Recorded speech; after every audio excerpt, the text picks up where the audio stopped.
Hola hermanos, les voy a pasar lo que es el tema que se vio el domingo sobre la iglesia de Esmirna.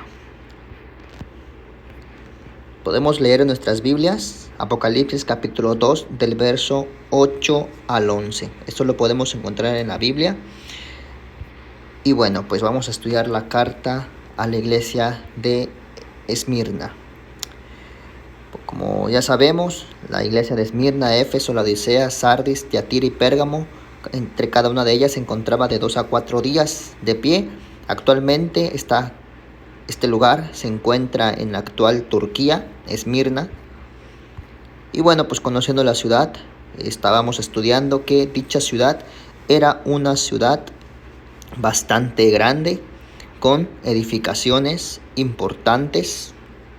No era una ciudad pobre, sino era una ciudad bastante bonita. Y como estudiamos, dice aquí que pretendía ser la ciudad mejor todavía que la de los efesios en cuanto a belleza y dimensión. Sin embargo, era más bonita todavía, según los historiadores, la ciudad de Esmirna.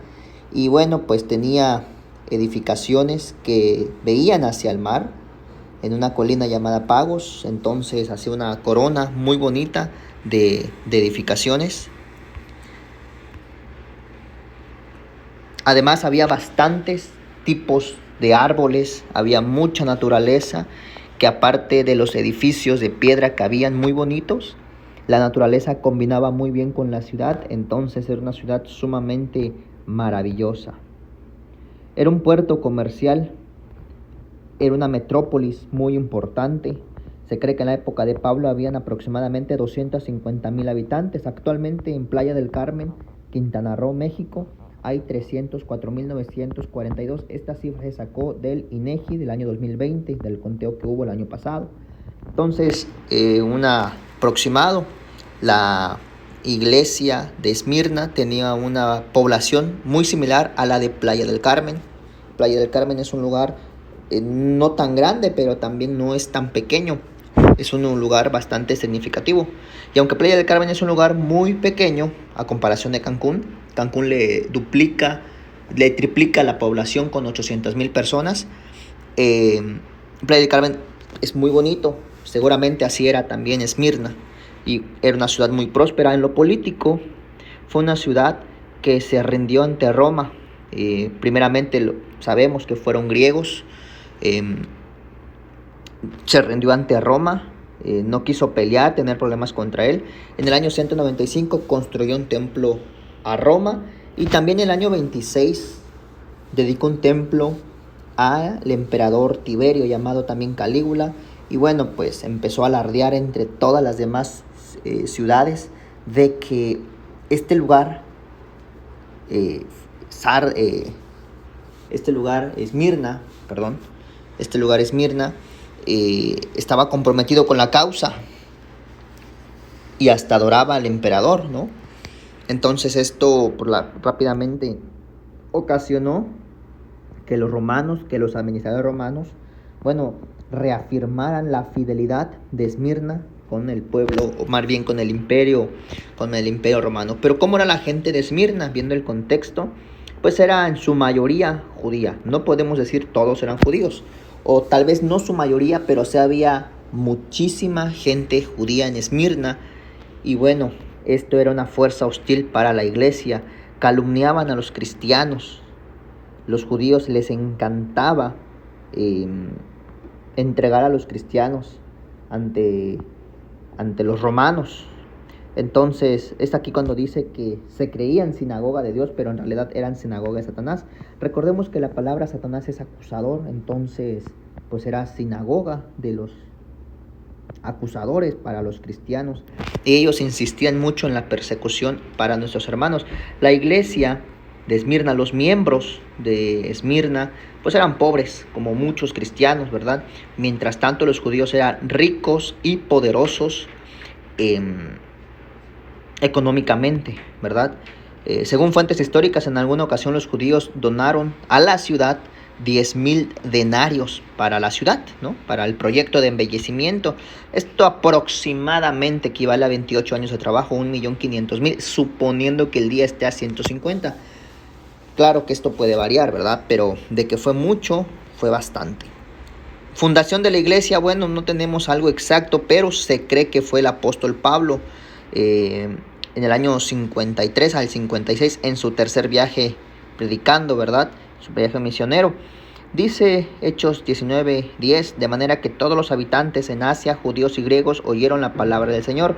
Recordemos que esta iglesia de Esmirna se encuentra en Asia Menor. Actualmente, Turquía es la primera ciudad de Asia.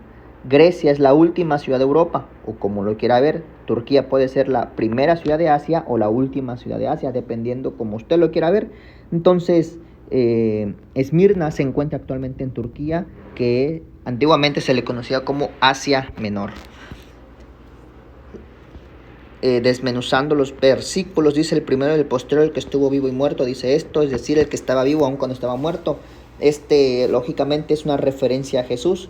Recuerden que estuvimos analizando Apocalipsis capítulo 6 del 1 en adelante, hablando sobre los caballos, los jinetes, ¿no?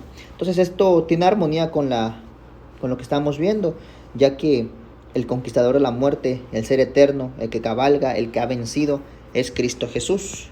Dice, yo conozco tus obras y tu tribulación.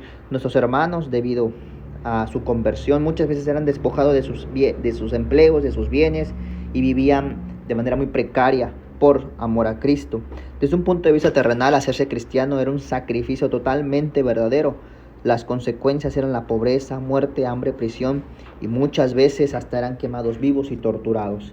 Sin embargo, aunque eran pobres en lo físico, en lo económico, en lo material, en realidad eran ricos en cuanto a posesiones espirituales, como dice Mateo 6:20, ¿no? Este libro de Apocalipsis, como lo hemos estado analizando, es un libro de consuelo. No es un libro profético para los siguientes siglos, años.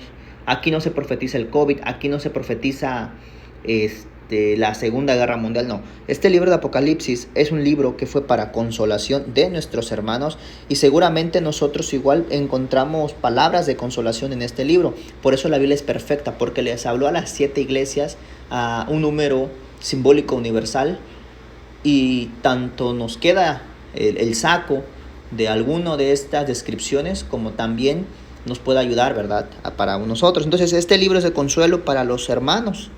Entonces ellos eran pobres económicamente, pero eran también bendecidos espiritualmente como nosotros, ¿verdad?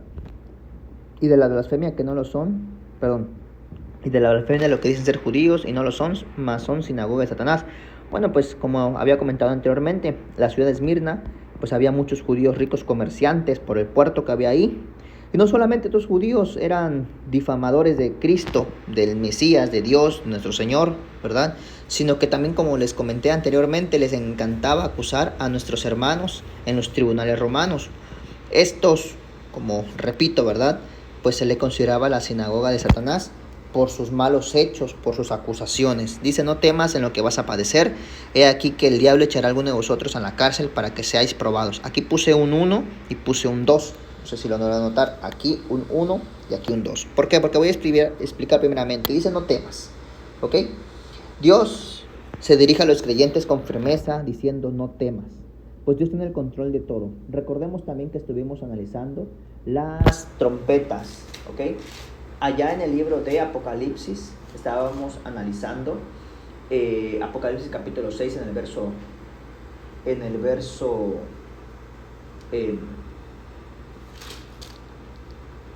estábamos analizando sobre no es cierto, Apocalipsis capítulo 9:1, Apocalipsis 9:1. Estábamos analizando ese tema hace unos días, y dice en el 9:1 que se le dio la llave del pozo del abismo. ¿A quién? Bueno, pues al diablo se le dio la llave del pozo del abismo. Entonces, Dios da poder limitado al diablo para que haga sus fechorías, ¿no? Para hacer cosas, ¿verdad?, en la tierra. También lo hizo en el pasado, dándole poder limitado. Dios tiene el control de todo en realidad, y por eso dice, no temas en nada. Dios dice, ok, yo estoy permitiendo esto, tú solamente tienes que ser fuerte. Y bueno, ahora Satanás iba a tentar a los creyentes y a su vez, por medio de esta aflicción, Dios iba a probar a los cristianos de Esmirna. Por eso dice, para que seáis probados. O sea, Dios permitió esta tentación para que los cristianos sean probados. ¿Ok? Y no solamente en la iglesia de Esmirna, como les comento, es una carta universal y esto aplica para todos. Y dice, sé fiel hasta la muerte. Más que sé fiel aunque mueras, significa, más bien sé fiel hasta que mueras, significa sé fiel hasta que aunque te cueste la vida. Esmirna había sido una ciudad muy fiel, primeramente a los griegos, luego a los romanos, y también esta misma referencia le hace Dios ahora a ellos y le dice, bueno, pues Esmirna, ¿verdad? Esmirna, ahora toca ser fiel a Cristo, ya ni a los romanos, ya ni a Grecia, sino ahora a Cristo. Sin duda alguna, nuestros hermanos habían entendido esta referencia, ¿verdad? Y bueno, pues la carta dice, el que tiene oído oiga lo que el Espíritu dice a las iglesias, el que venciere no sufrirá daño de la muerte segunda. Bueno, esto es fácil de entender. Esta carta no solo se dirige a la congregación de Esmirna, sino a todas las iglesias. Es un mensaje universal. Una vez más aparece el verbo triunfar, como lo vemos en Apocalipsis capítulo 6, ¿verdad? En el verso, ahorita les voy a decir para no confundirme, en el capítulo 2, dice venciendo para vencer, aparece otra vez el verbo vencer, triunfar, ¿verdad? Entonces, el vencedor recibe una promesa que no le iba a afectar la muerte segunda. La primera muerte iban a morir pobres, materialmente, ¿verdad? Iban a morir pobres, con muchos problemas, iban a morir así, pero iban a ser consolados en la segunda, ya después de muertos iban a ser consolados, estando en el Hades, en el lugar con Lázaro, ¿verdad? Sin embargo, las personas que provocaban la muerte de los hermanos, de los cristianos, de aquellas personas de Esmirna, bueno, pues ellos vivían bien, cómodamente, sin embargo, iban a sufrir el daño de la segunda muerte. Por el contrario, como les comento, los incrédulos eternamente iban a ser castigados. Y bueno, pues esto es la carta a la iglesia de Esmirna. Tenía un elogio, no temas padecer. Su crítica, no había ninguna crítica. Se les pidió que sean fieles hasta la muerte y Dios les iba a dar la corona de vida. Hermanos, estaremos analizando la iglesia de Pérgamo, por eso se los mando. Espero que la hayan analizado como lo hicieron con el otro video. Muchísimas gracias.